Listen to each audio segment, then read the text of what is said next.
How's it going, everyone? Welcome back to another video. Thank you guys for 100 subscribers. That's absolutely amazing to see that 100 of some of you have decided to subscribe to my small channel here and want to see more of this face. So yeah, thank you for 100 subscribers. It really means a lot. Stick around at the end. Got a little something, a little giveaway to thank you guys essentially for subscribing. So yeah, let's get on to the topic of this video.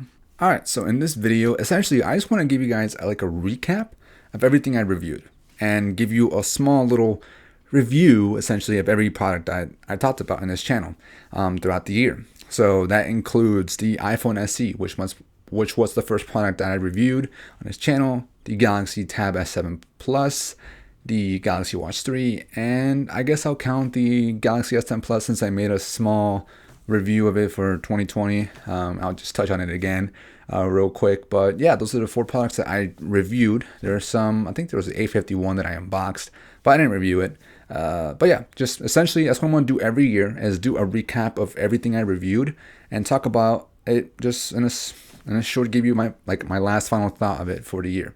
So yeah, without further ado, let's get into the first one. So the first one, the iPhone SE. I don't have it anymore. I got rid of it, and that's because, I'll be honest with you, I didn't like it. I didn't like the iPhone SE. I didn't like the bezels. I didn't like the no headphone jack at the time, because I'm used to having one. I didn't like the, actually that's pretty much it. The bezels, and then the no headphone jack. And oh, actually, I guess that goes along with it. Lightning. Why do I have to use lightning? Come on, I just did not like that. So I just got rid of it. I sold it. I would consider another iPhone. Honestly, I would, but just not the iPhone 12. It wasn't enough to convince me that notch was ugly. But yeah, I just got rid of it. So my final thoughts on it. Oh, shout out to not having YouTube Premium. I can't afford it. That's okay. So enjoy the ad. But anyways, yeah, I just got rid of it. I just didn't like it. So yeah, that's my final thought. It just wasn't a great device, hardware-wise. Software-wise, I think it's pretty good. Like iOS, you'll get long support for it, sure. Just I didn't like the design. Sorry. That's all I gotta say. Okay, so the next one is Tab S7 Plus.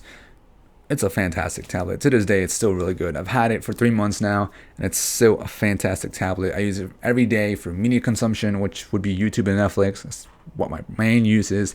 And then occasionally browsing the internet. I don't really browse social media on a tablet. I much prefer just browsing on my phone. And I also don't really use Dex, if I'm being honest with you guys. I use it once in a while when I'm browsing the internet. But otherwise, I just stick to my desktop, which is right behind me back here. I just stick with that for everything else because I don't travel, especially right now. So I don't feel the need to have to use it as a laptop replacement. I mainly use it as a tablet, which is honestly why I bought it, to use it as a tablet. But yeah, and that's honestly my opinion. It works fantastic as a tablet, but I don't know if it's really a good laptop replacement because in my review I said it's more like a Chrome-like experience. And I still believe that. I still really do. But I also don't know how good it is as a laptop because I don't bother even trying to use it because, again, a desktop. And when I'm at home, just might as well use that. So, yeah, but otherwise, I think the tablet is great for media consumption for YouTube and Netflix. Only negatives I have is just the battery. The battery, I feel like I kind of feel like I should explain a little here. So, I was using it on the 85 Max, like protective battery thing.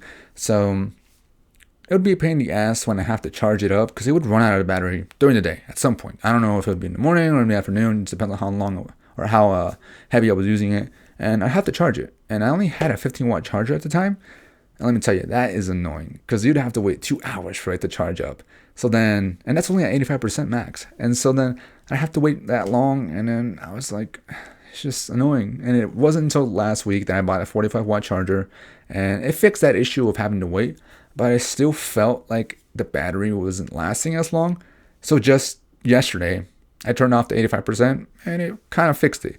But yeah, honestly, the tablet is still running great. I have the Snapdragon 865 Plus version with 6 GB RAM. Forgot to mention that. Probably should have mentioned that right in the beginning. But yeah, even then, with the base model, it performs like it's the top tier model. Yeah, it's awesome. It's a great tablet. That's essentially what I have to say about it. Bridging on with the next review I did, which was I think I did the keyboard review first, so I should start with that. But the keyboard cover, yeah, I don't use DeX that much, and that means I don't really use the keyboard that much. Occasionally, I use it to type out, like when I'm looking something up on the internet. And actually, when I use it the most, when I'm browsing the internet, like looking at I don't know, Dick's Sporting Goods or shopping online or doing something. That's when I'll use the keyboard. So I don't really use it to type out documents or anything like that. So I can't really say much about how the typing experience has been. But the trackpad I feel like it has been improved, or it's just me not using it correctly the first time around. But I did find the trackpad was a little more responsive than it was in the beginning. I remember it was like very laggy. There's still a few times where it is a little laggy, but nowadays it seems a little bit better. It seems better. I prefer using the Bluetooth mouse, but again, I forget to grab that thing and use it. But yeah, I think it works pretty well. Only downside I have with the trackpad or the whole keyboard cover is the protection, because I have to blame the keyboard cover because it doesn't protect the sides. I punctured some little hole or dot on the sides of the tablet. I don't know how it happened. I don't know if it looks like it was with a pencil, but I don't know how I could have done it. Yeah, I don't know how it happened, but I got a little puncture, and I think there's a few scuffs on the sides now, but it's fine. And yeah, it's whatever. It's my fault. I could have bought a case, but I didn't. I just kept the keyboard cover. I just like it because the S Pen is protected. And I didn't talk about the S Pen that much. It's because I feel like there isn't much to talk about with it. I think it's still great. I turned off I turned off the waving features or the air gestures things. Those were stupid. I didn't like them. I had turned them off. I thought they were annoying. Felt like it was pointless. And to this day, I don't miss them. So yeah, that's essentially my review of the tablet and the keyboard cover, and a quick short response for in 2020. So on to the next one. So the next one was the Galaxy Watch 3. And I felt very at home with it. I was so used to this whole Samsung Watch interface just because I had the Gear S3 beforehand, and so there wasn't much of a big jump. There were some few features, but for the most part, I felt like I was using the same watch, just new interface or new hardware, and just pretty much it. So, but yeah, I still think the watch is great. Only downside I have with it is the battery. It doesn't seem to last a long time. So I forget the battery size, but there it is. I had on the continuous heart rate and then the always on display, and there's other things that you could do to keep the battery going. But it just caused the battery to die so quickly. Literally, it wouldn't last. I think it would last me exactly a day. So essentially, I had to make sure it lasted a whole day, and that included like wearing it at night for sleep tracking. I had to charge it when I showered, which was usually in the morning, and then two when I was sitting at my desk, either playing games or working on something, because otherwise it wouldn't last the whole day, and to make sure that it wouldn't die like when I was sleeping or when I was out at work or something like that. So what I just did recently is I turned off the always on display. The battery started to last a little longer, which is disappointing because it's a new watch and I kind of wanted to use the always on display. But if I don't, if it means more battery, I'm gonna turn it off. But otherwise, the watch has still been great. There's no hiccups, no annoyances. I mean, occasionally here and there, but not to the point where it's annoying. So otherwise, it's a good watch, a good smart watch, and a good fitness watch. So highly rated, highly rated. So the last one is the Galaxy S10 Plus. And this is not a device that came out this year, but I gave it a review, so I want to talk about it again. It's still a fantastic phone. It has the Snapdragon 888, or no, that's the upcoming one. It has the Snapdragon 855 and 8 gigs of RAM and 128 gigs of storage.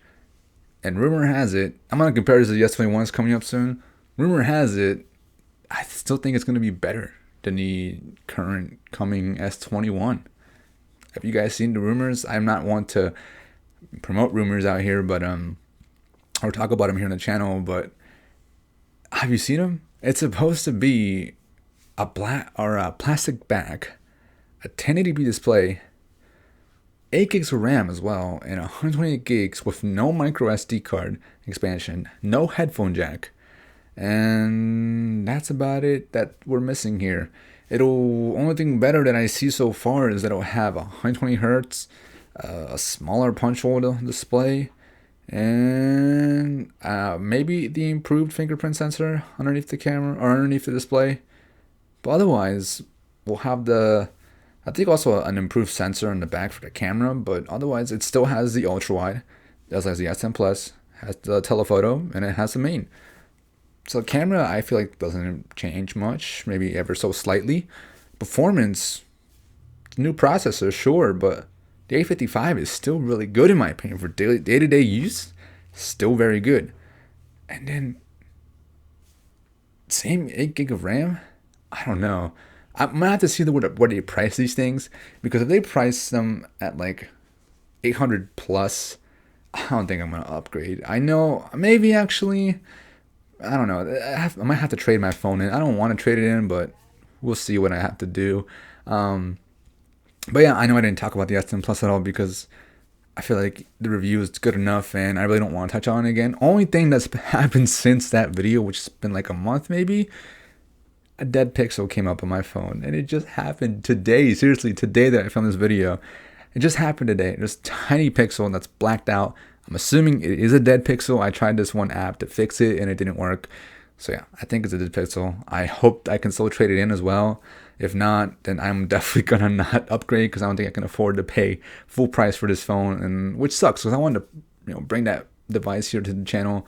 But that's just small YouTuber channel struggles, I guess you could say, because I ain't made of money and I honestly think I can afford it, and I'm just a college student just trying to do this for fun. So yeah, but yeah, that's my S10 Plus review. I think it's still a great phone for this year. Maybe even honestly, again, given the rumors, it's still probably going to be just as good for 2021 because the S21 isn't looking promising. S21 Ultra is looking promising 100%.